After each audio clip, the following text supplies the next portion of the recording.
दोस्तों, आप सभी को प्रभु यीशु मसीह के नाम में जय मसीह की। परमेश्वर के नाम की स्तुति हो, परमेश्वर के नाम की महिमा हो। एक बार फिर से मैं आप सभी का स्वागत करती हूँ मेरे एक और नए वीडियो में। दोस्तों, आज का वीडियो आप सभी मसीही भाई बहनों के लिए बहुत ही ज़्यादा इम्पॉर्टेंट होने वाला है। आज हम पढ़ेंगे लूका की किताब उसका 7 अध्याय और उसके 37 वचन में कि यहाँ प्रभु यीशु मसीह ने पाप क्षमा के बारे में बताया है कि वे कौन से व्यक्ति हैं जिनकी पाप की क्षमा नहीं हो सकती या वे कौन से व्यक्ति हैं जिनके पाप क्षमा होने चाहिए। तो आशा करती हूँ कि आप वीडियो के लास्ट तक बने रहेंगे पूरी बात को समझने के लिए। तो जब हम यहाँ पर पढ़ते हैं तो दोस्तों यहाँ पर लिखा है कि एक पापिन स्त्री थी, जैसे कि बाइबल सिखाती है कि वह एक फरीसी घर में आती है जहाँ पर प्रभु यीशु मसीह भोजन के लिए बुलाए गए थे और वहाँ पर वह पापी स्त्री भी आती है प्रभु से अपने पापों की क्षमा मांगने के लिए, क्योंकि वह दर दर ठुकराई हुई होती है। यहाँ वचन कहता है वह उस नगर के एक पापिन स्त्री ये जानकर कि वह फरीसी के घर में भोजन करने बैठा है, संगमरमर के पात्र में इत्र लेकर आई। आप जानते होंगे कि मेरे प्रियो बहुत ही महंगा परफ्यूम होता है। आगे लिखा है उसके पाँव के पास पीछे खड़ी होकर रोती हुई उसके पाँव को आंसुओं से भिगोने और उसके अपने सिरों के बालों से पोंछने लगी और उसके पाँव बार बार चूम कर उसके पाँव पर इत्र मलने लगी। मेरे प्रियो, एक पापी व्यक्ति जब अपने पापों को मान लेता है कि मैं पापी हूँ और मुझे बदलने की ज़रूरत है, मेरे अंदर क्या होता है, उसके अंदर मन में मन फिराव की भावना आ जाती है। वह जो स्त्री थी, जो पापिनी स्त्री कहलाते थे, जो बहुत सारे लोग उसको पापिनी बोलते थे, वे यीशु मसीह के बारे में सुनती थी, लेकिन यीशु मसीह से उसकी मुलाकात नहीं हो पाती थी। एक दिन जब वह फरीसी के घर में गई तो क्या होता है, वह यीशु को अपने उस घर में क्या हुआ, वह फरीसी उसको यीशु मसीह को बुलाता है निमंत्रण के लिए भोजन के। तो मेरे प्रियो, आप जानते होंगे कि फरीसी लोग जो होते हैं वे क्या अपने आप को बहुत ही धार्मिक मानते हैं, लेकिन धार्मिक नहीं होते। आपने अब जो है बहुत बड़े अपने आप को मानते हैं वे। आइए आगे वचन में पढ़ते हैं। ये देखकर वह फरीसी जो है जिसने उसको बुलाया था अपने मन में ये सोचने लगा कि यदि ये भविष्यवक्ता होता तो ये जान जाता कि ये जो इसको छू रही है वह कौन सी स्त्री है, क्योंकि वह तो पापिन थी। अक्सर आप क्या देखते होंगे कि यदि कोई गरीब व्यक्ति होता है आपके पास आता है तो आपके मन में ये होता है कि ये पता नहीं कैसा व्यक्ति है, फटा फुटा सा कपड़ा पहना है, नहाया धोया भी नहीं है, बाल बिखरा है, इसको सभी लोग क्या कर रहे हैं, दुत्कार रहे हैं और आपको उसके आगे जो है अलग अलग आपको दर्जा देते हैं। लेकिन यदि कोई व्यक्ति ऐसा व्यक्ति आता है जो आपके पास बहुत अमीर है, देखने में बहुत हैंडसम है, स्मार्ट है, उसने नए कपड़े पहने हैं, उसके पास काफ़ी पैसे हैं, तो उसको आप एक अलग दर्जा देते हैं। लेकिन यहाँ ज़रूरी नहीं कि जो गरीब हो, अच्छा दिखने जो नहीं दिख रहा है, अच्छा नहीं लग रहा है, वह मन का अच्छा ना हो। तो ये ठीक बात वही हुई। यहाँ पर वो पापी स्त्री जो आती है प्रभु के पास, उसके पैरों पर महंगा इत्र डालकर उसके पैरों को अपने बालों से पोंछने लगती है।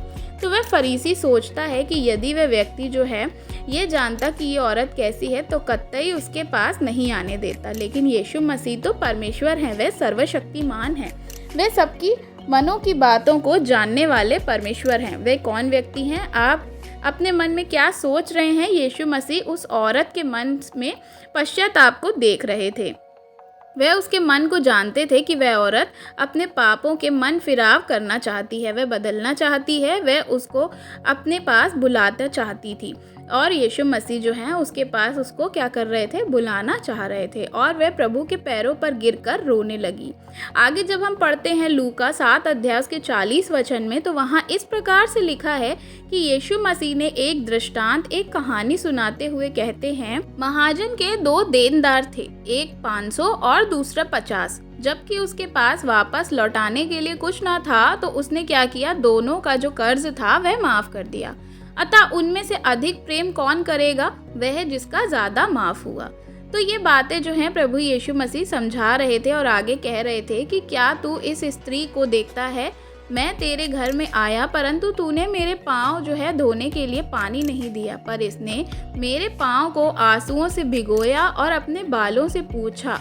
तूने मुझे चुम्मा नहीं दिया, परंतु मैं जब से आया हूँ तब से इसने मेरे पाँव को चूमना ना छोड़ा। तूने मेरे सर पर तेल नहीं मला, पर इसने मेरे पाँव पर इत्र मला है।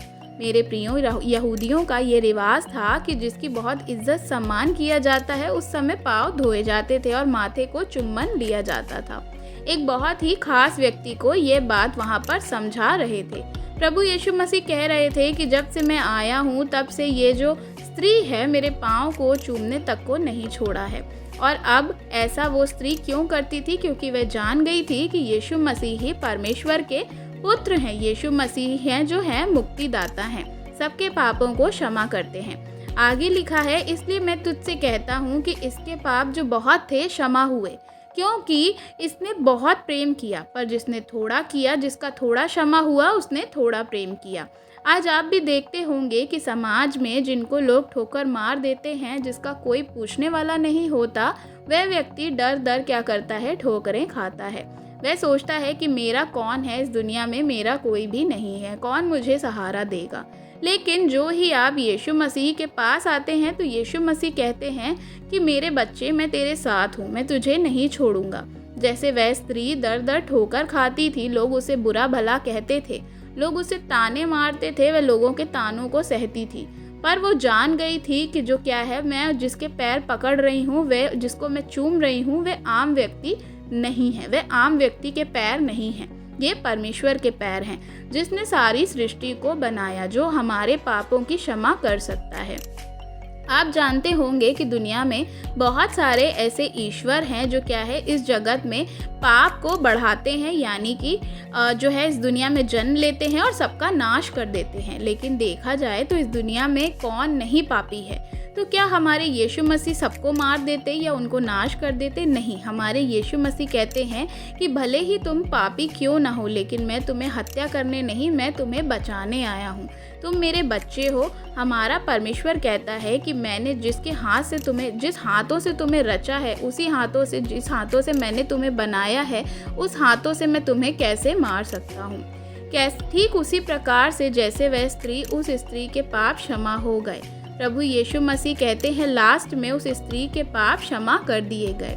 यदि किसी गंगा में स्नान कर लेते तो क्या आपके पाप क्षमा हो जाते? जी नहीं, ऐसा बिल्कुल भी नहीं है। यदि आप दान पुण्य कर लेते हैं तो क्या आपके पाप क्षमा हो जाएंगे? नहीं।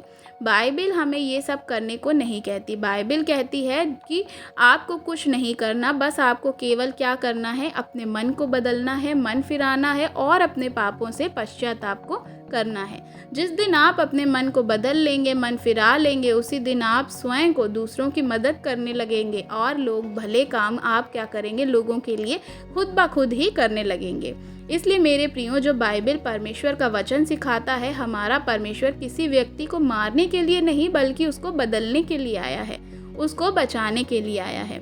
आगे वचन में लिखा है कि इसलिए मैं तुझसे कहता हूँ कि इसके पाप जो बहुत थे क्षमा हुए। किसी को जो स्त्री प्रभु के पैरों पर गिरकर क्षमा मांगती थी, महंगे इत्र डाल डालकर अपने बालों से धोती जाती थी, प्रभु कहते हैं कि इस स्त्री के पाप जो हैं वे क्या हो गए? क्षमा हो गए। और वह स्त्री मुंह से तो कुछ नहीं बोलती थी, लेकिन परमेश्वर जो है उससे मन ही मन में बातें करती थी और परमेश्वर प्रभु यीशु मसीह उनकी बातों को समझ रहे थे। तो आशा करती हूँ कि आज का वीडियो आपको अच्छा लगा होगा। वीडियो अच्छा लगा हो तो वीडियो को लाइक ज़रूर करिएगा। मसीही भाई बहनों के साथ वीडियो को शेयर ज़रूर करिएगा। अगर आप चैनल पे नए हैं तो चैनल को सब्सक्राइब करिएगा, बेल आइकन को ज़रूर दबाइएगा ताकि आने वाली हर एक वीडियो का नोटिफिकेशन आपको आता रहे। कमेंट में आप हमें अपनी राय बता सकते हैं। God bless you. जय मसीह।